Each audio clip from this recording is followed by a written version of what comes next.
And we are back to the third segment of the GSMC Basketball Podcast presented by the GSMC Sports Network. And in this third segment, we are going to be talking about the Boston Celtics and their series against the Miami Heat.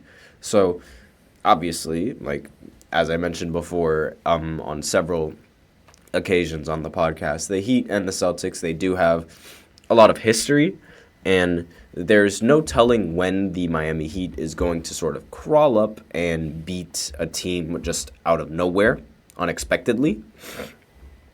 So I wouldn't really put it past the Miami Heat to come back in this series for just a little bit, maybe even for maybe one game or two games.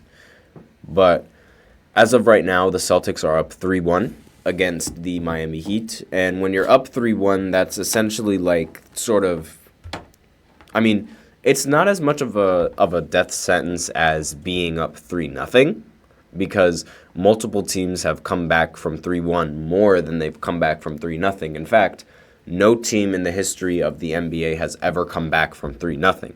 There have been teams that have been able to force it to 5.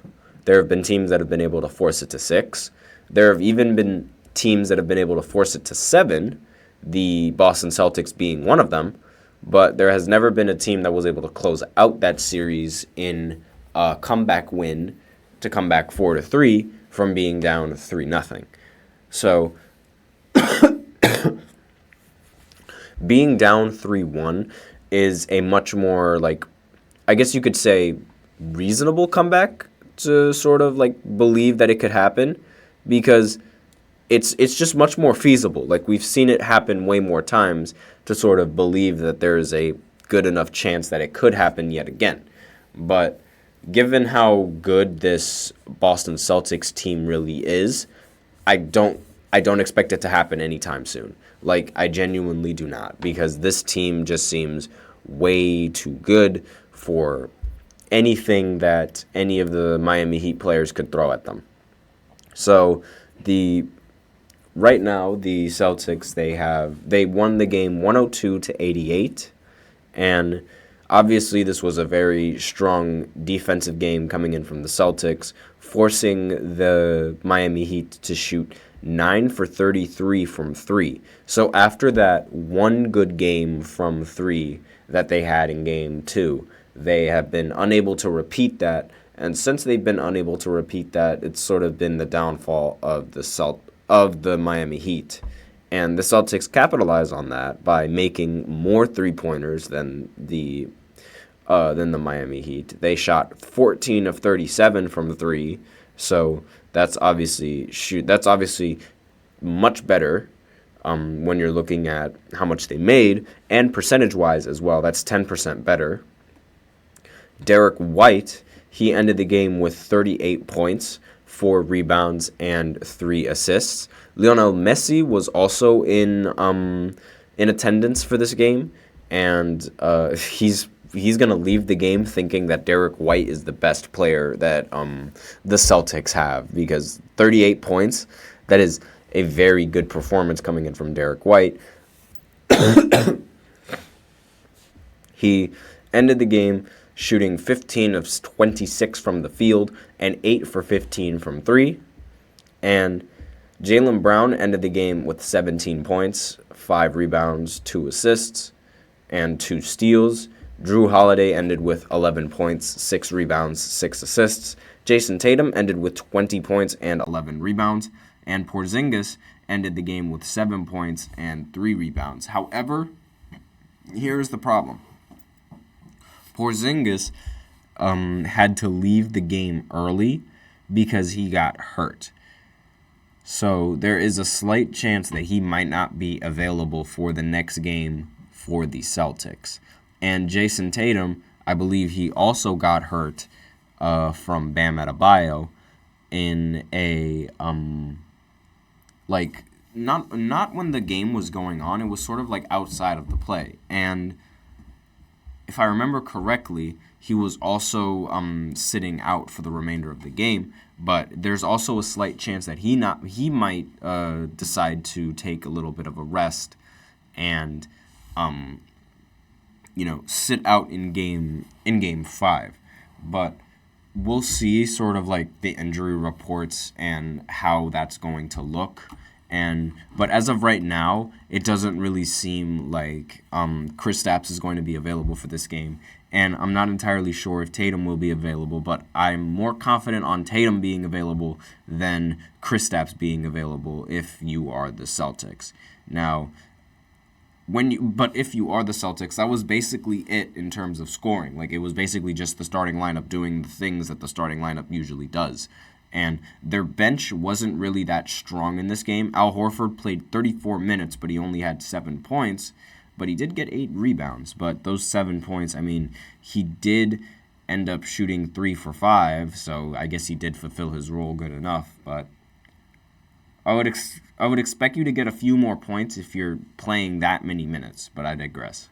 Now, for the Miami Heat, Bam Adebayo, he ended the game with 25 points and 17 rebounds. Tyler Hero ended the game with 19 points, 4 rebounds, 4 assists. Caleb Martin ended the game with 18 points. And that was basically it for the scoring in terms of the Miami Heat.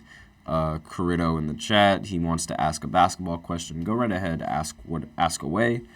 And while I continue with this little recap of the series, so I really think that the Celtics are going to end up winning out this series. And when the Celtics win out in the next game, even without Kristaps, they still have Al Horford, and Al Horford has been a very integral piece for the Celtics for a while. And don't even worry about my Lakers. My Lakers will be fine. It's just LeBron. Now LeBron needs to win a gold medal, and then we'll be fine. That's the goal now. At least now we don't have to worry about LeBron skipping the Olympics due to a deep playoff run, because that was sort of a fear that I did have, because a lot of players, it wouldn't be the first time when players would sort of pull out of the Team USA roster because of how well their team is doing in the postseason for basketball. Shaq did that before, and because of that, I wouldn't put it past any other player to do the same thing. So let's see. So his question is, in basketball, my neck whiplashes a lot, and what can you do to stop that? I honestly have no idea. I genuinely cannot tell you. I genuinely have no idea. But yeah, so the Lakers, they lost embarrassingly, and what makes it worse is the Celtics are gonna end up winning too, because the Celtics have a much better team, and this is sort of a new era, it feels like, for basketball, because a lot of the old players now, they're sort of either struggling or they're losing to a lot of these big young players, and it's right now the only team that has a bunch of veteran former all-stars and I guess you could say I guess you could say veteran all-stars, but some of them were almost an all-star this year. But Kawhi Leonard and the Clippers with Paul George, James Harden, and Russell Westbrook, those guys, I feel like they're sort of the last team of the, I guess you could say, the sort of old generation of basketball. And now you have sort of this new generation of basketball that's sort of running these playoffs with the Denver Nuggets, the Thunder, the Timberwolves, the Celtics, and let's see what other teams. The Knicks as well, and let's see what other teams are probably going to. The Pacers. They're probably going to end up going deeper into the postseason as well, and between the Magic and the Cavs, which are also a relatively young team, but it's like these young stars, they're really taking over the playoffs right now. And again, the Clippers, they're really like the only team that has a bunch of like veteran players that have been good for a while and are the only team that are still in contention to sort of like stay alive in the postseason. So that's just a little thing that I wanted to. And they also play on the same day as the Boston Celtics and the Miami Heat play their Game 5 to close out their series. Well, they play the Celtics. They'll play their Game 5 in TD Garden, giving them a much better chance to beat the Miami Heat in 5 games and cement their and move on in the playoffs as they advance. Obviously, because there's no.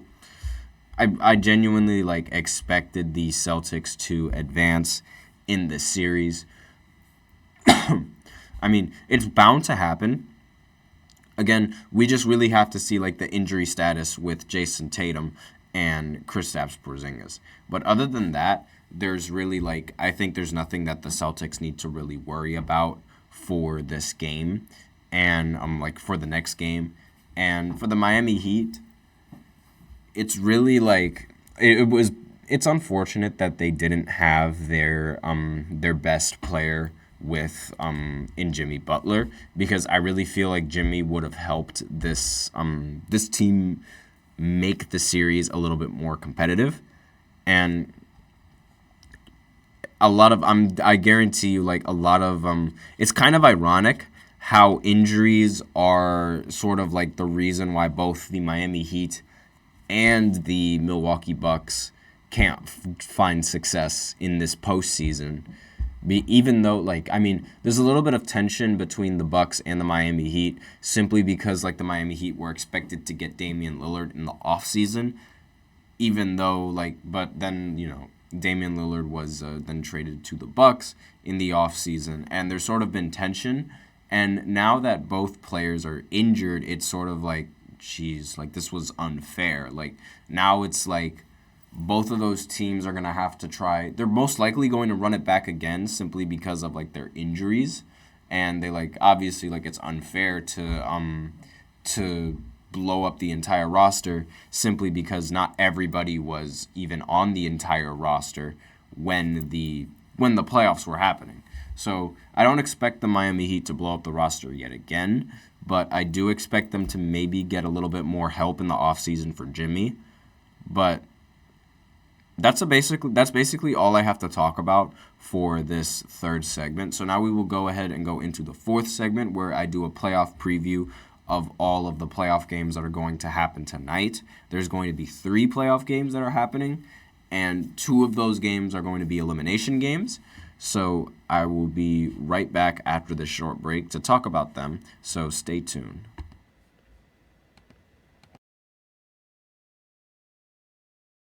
For the best and latest podcasts available anywhere, go to the podcast app on your cell phone and type in GSMC to access free content-rich podcasts on health and wellness, book reviews, sports, entertainment, relationships, social media, movies, technology, finance, and even weird news. Subscribe and download the GSMC Podcast Network's family of shows, available everywhere podcasts are found.